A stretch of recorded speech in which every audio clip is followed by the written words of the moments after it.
Do not think of a blue elephant. Do not think of a blue elephant. You did. I told you not to think of a blue elephant. Do not think of a tree. A tree with beautiful, beautiful, thick green leaves. Why are you thinking of it? I told you not to. Do not think of a purple rabbit. Why are you thinking of a purple rabbit? Do not think of a frog. Do not think of a man jumping. Why are you thinking of all of these things when I specifically told you not to, when your brain knows, okay, he told me not to, let me not think of it. I'm gonna give you a quick story of the time I went skiing and almost lost my life. I was skiing down a very, very steep hill. It was not a hill, it was actually a mountain. And there was one thing that I was doing. I kept on focusing on the trees. I was looking specifically at the trees, not the path I'm supposed to be going down. So knowing that I'm supposed to, stay away from the trees, what did my body think that was the right thing to do? Look at the trees and make sure to stay away from them. And what do you think happened? Well, I tumbled down at fucking 150 kilometers per hour. I don't know the speed, obviously it wasn't that, but I was tumbling down at immense speeds and I hit a tree and I almost snapped my back in half and I almost turned paralyzed, crippled, or I might have lost my life. And the only thing that saved me was my deadlifting experience, and I made a whole video on this. But the whole point of this is the fact that I ignored the path and I kept on looking at the trees specifically. So when I continue with looking away from the path and focusing on the trees, what did I hit? Well, I hit the trees. Let me tell you when I used this process, this theory, what I'm going to explain in the video. Let me tell you when I used this right. When I started building my YouTube business, I knew it was going to be hard. I knew it was going to be brutal. I knew it was going to be brutal. I knew about all the dangers of the oversaturation. I kept on hearing this stupid, shitty concept of YouTube is oversaturated. Self-improvement is oversaturated. Don't do it. It's risky. Just stay in uni. Stay being a peasant. Stay being a fucking peon, a pawn. Stay being there in the corruptive depths of the trenches. It's fine. I knew I had to deal with all these obstacles, but I didn't focus on them. And you know what I literally just focused on instead? Growing the view count, growing the sub count, and eventually selling a product. And what happened down the line? You see this happening down the line. You see it. You literally see some people have been here since last summer. I blew the channel up and I've changed my life forever basically. But you've seen it happen. You've seen the change happen. Why did this happen? Because I did not focus on the obstacle. I knew the obstacles would come. Learning how to build my website, which is link in the description by the way. Learning how to build my website, learning how to create a Discord server, learning how to hire people, learning how to speak like a leader, learning how to have public speaking skills, phenomenal public speaking skills that is almost literally unfound on YouTube. When can you see or find anybody with such eloquent manners of speech that I do? My mannerisms are absolutely phenomenal and my ring light is fucking dying. Shit. So you're just gonna have to deal with that. My ring light has returned. I have been removed out of flow state an innumerable amount of times during this video, but still my speech is impeccable and I am almost unrivaled on the YouTube space. So why am I telling you this? Why am I telling you about this whole purpose of avoiding obstacles and focusing on this and focusing on that? Let's talk about something called the ironic process theory. When you avoid thinking about something, what happens? What generally happens when you try avoiding something and you just think of something else? You try to force your mind to think of something else. Well, usually what happens is you tend to return to what you're avoiding thinking about in the first place. You try and avoid this one thing. You try and purposely move away from it. You avoid the tree going down the hill skiing. You avoid the boxer in the ring. You try and avoid something, but it fails. Because the very act of you avoiding the thing brings it towards you and causes it to happen. For me, it was the tree that I was trying to avoid skiing down the hill. That was what I was trying to avoid. The very act of me trying to purposefully avoid it instead of focus on the path, that very act was what caused that tree to almost snap my back in half and end my life. The very act of trying to avoid something makes it come towards you so much more than just focusing on what you should. What happens when you try so hard to avoid something is your mind enters this freezing blank state. And I'm going to give you a few examples in a moment, but let's talk deeper about this ironic process theory. When you have this mindset of there are going to be so many obstacles that are in the way of your goal, you think of the obstacles instead of focusing on achieving the goal. And what does this cause? This causes a scenario where you are simply trying to avoid all of the obstacles, but instead of going towards the goal, instead of thinking, okay, let me go towards where I'm supposed to go, you are just bombarded with all of these obstacles. When you think of all of these million obstacles and you just are thinking about them, you're going to be hit with them. Imagine if I started this channel and I was worried about oversaturation, I was worried about thumbnails, I was worried about the audio quality. Look at my first few videos. They were dog shit. They were dog shit. And I still managed to blow the channel up. If I was worried about all of these things, imagine if I was worried about them and I was just stuck in this free state of, okay, I have to buy the equipment, I have to buy the camera, I have to buy the new phone, I have to buy the new PC, I have to buy the studio, I have to buy the lights. My channel is now upgrading immensely in quality. Back then, I did not give a flying fuck. I did not give a flying fuck. All I wanted was just that one goal and I focused on it. Was hitting my first 10k a month. So when I was trying to make my first 10k a month on YouTube, imagine if everything I just was focused on was trying to avoid the million obstacles that would fly my way. Trying to get my first sale, trying to get my first 10k, sorry, my first 1k, trying to get the first 5k, trying to make the community, trying to make the product. Imagine if I focused so hard on perfecting the audio quality and perfecting the camera quality and perfecting and replying to every comment and replying to every email. Imagine if I just focused on all of that and tried to avoid all of these obstacles. I would be nowhere near the goal that I wanted to get to, which is 10k a month. I would be nowhere near the goal because I'm simply focusing on the obstacles. Simply focusing on the obstacles, and because I am focusing on these obstacles and trying to avoid them, they pop up in my face. And this is why this ironic process theory is called ironic, and it is very paradoxical. It is extremely paradoxical in nature because remember this quote and remember it well. Whatever you avoid will happen. This is a dilution of Murphy's Law. Whatever can go wrong will go wrong. Whatever can happen will happen. That's Murphy's Law. This is even discussed in the scientific realms, not just in the schizo self-improvement realm, right? Whatever can happen will happen. Whatever can go wrong will go wrong. So accept and embrace this reality that the obstacles will be there. Just focus on reaching towards the goal. Now, I'm going to give you a few examples that you might relate to as to where this happens. A fat fuck. Let's imagine just a fat fuck, a slob, right? And he's just in this position of being extremely unhealthy, and he deserves it because for the past few years he's been eating unhealthy. If you've been eating unhealthy, you deserve what the fuck you have right now in between your, in like when you look down, which is that belly, right? So if you've been eating like dog shit for the past few years, you deserve to be fat. Now, let's imagine this guy wants to change. Okay, he wants to change and he's trying to get on the perfect diet.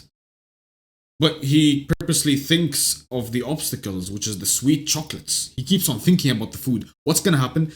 He's gonna relapse. The dickhead on NoFap like you keep on thinking, let me not fap. He's gonna relapse and fucking fap. The guy who's trying to super anxious about his relationship and he keeps on thinking that his girlfriend might break up with him. Well, what happens? His girlfriend will break up with him.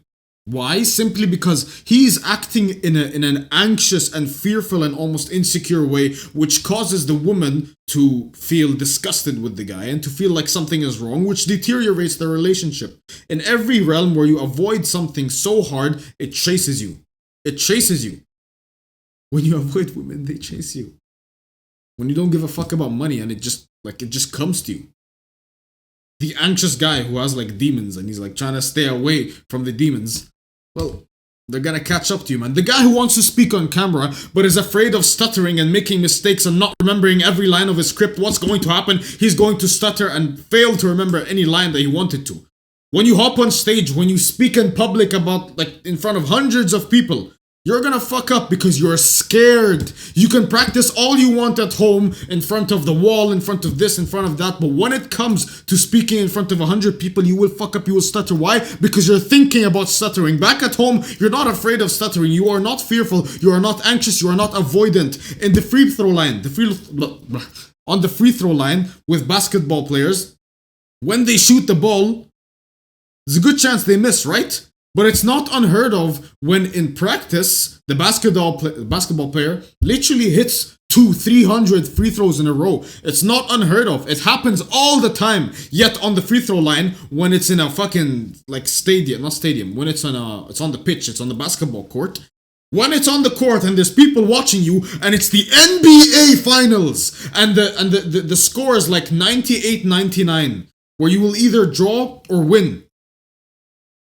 Or lose. You have the ability to draw, win, or lose, and it's you on the free throw line.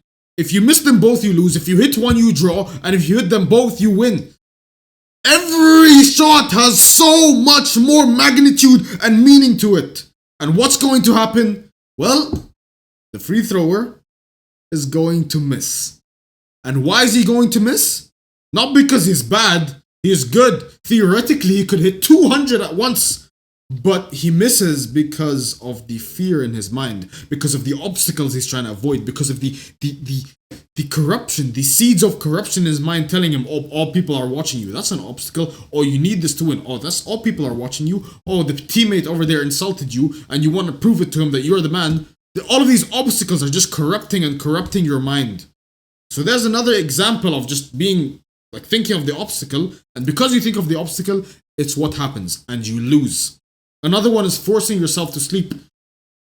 The best sleeps happen alone, and you know this. They just happen when you're sleepy and you just fall asleep. You try and make yourself fall asleep, you can't. You literally can't. You're trying to force your eyes shut, you cannot. You won't be able to sleep. There are so many obstacles, like the skiing one, for example. You're skiing down the path, and then you realize, oh, there's trees everywhere. Let me look at the trees and try and avoid them. You hit the tree. But if you looked at the path, you wouldn't have hit the tree. So where does this apply to you in your life? What goals are you trying to reach but you can't because the obstacles are corrupting your mind and corrupting your path? Perhaps it's growing your business. Perhaps it's growing your business and you're fearful of something in like the near future that might happen with your business. Perhaps it's, you trying to trade but you're fearful of the obstacle of, the time it's going to take. So you keep on thinking about, okay, how long is it going to take? Then it takes you longer than it should have. Or perhaps you're fearful of the money you're going to lose, so you keep on looking at the amount of money that you're losing, and in turn you learn less and you lose more money in the long run. There is always an obstacle that holds you back from your goal. Perhaps it's something in the gym, where you want to have this perfect physique, but you're being distracted by all the TikTok shorts telling you this is the right diet, this is the right workout, and you keep on switching. Remember this? Remember, we all made this mistake, right? You keep on switching exercises. 1 week you're doing incline bench press, the next week you're doing regular bench press, the next week you're doing decline bench press, the next week you're doing some random fucking chest fly that you never even knew existed, and then the week after you're doing decline chest fly with cables, and then drop set, triple superset, because you've just been scrolling on TikTok and learning about all this bullshit. And then you zone out into the macro lens and realize, oh fuck, I haven't made any progress. What if you just forget all the obstacles and you focus on the one thing of, let's say, increasing your bench press to 100 kilograms? If you did that, your physique would be significantly better. You just focus on the goal, you ignored all the obstacles. You just stayed on one exercise and you were able to determine the progressive overload. You'd be significantly better, have a significantly better physique.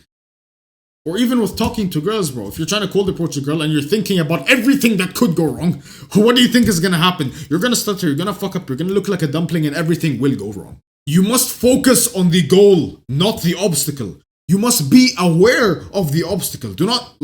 I'm not telling you to be completely ignorant of what can go wrong. No, that's not what I'm saying. I'm not telling you to over risk in trading and just buy the whole fucking stock with all your capital you have just because, if I think something will go wrong, something will go wrong. No, be aware of what will go wrong, but do not focus on what can go wrong, because when you focus on what can go wrong, that's when the higher likelihood happens of, it will go wrong, because you're focused and you take specific actions that make you fearful. You take specific actions that come from fear. You are fearful and you take specific actions that make you fail, not fearful.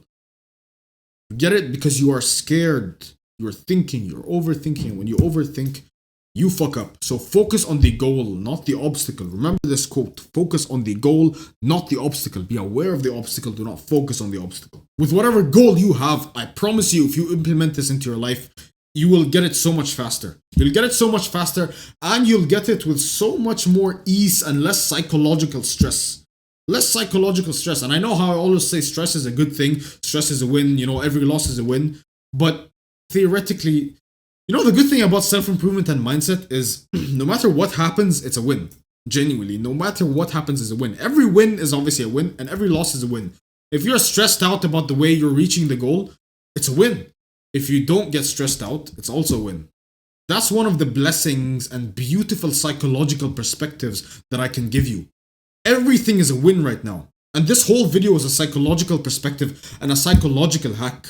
It's a psychological hack to make you achieve all of your goals so much faster.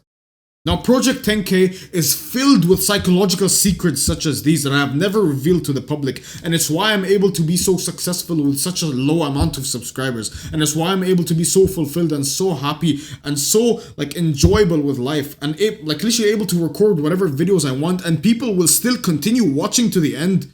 People will literally still continue watching to the end. You're gonna scroll down to the comments and you're gonna find people commenting 333 because they've watched to the end. If you've watched to the end, comment 333 and you will find these comments. You're here right now, you'll find them. Why? Because of these psychological principles that you can use to keep people hooked, to keep people loving you and your business. You help them, they'll help you, bro. You'll help them, they'll help you. Now, if you want to do exactly what I've been doing and get to 10K a month in 6 months using the same principles I've been using to build my channel, to build my audience, to build these psychological principles and change my life, first link in the description, brother. Look into Project 10K. I promise you it will change your life forever. These psychological principles are the reason it works, guaranteed. So stop being weak and start achieving your goals for once in your life. Oh no, I'm scared to spend money. I'm scared to invest. Dumpling. Weakling! Wish not for a lighter load, but for a stronger back.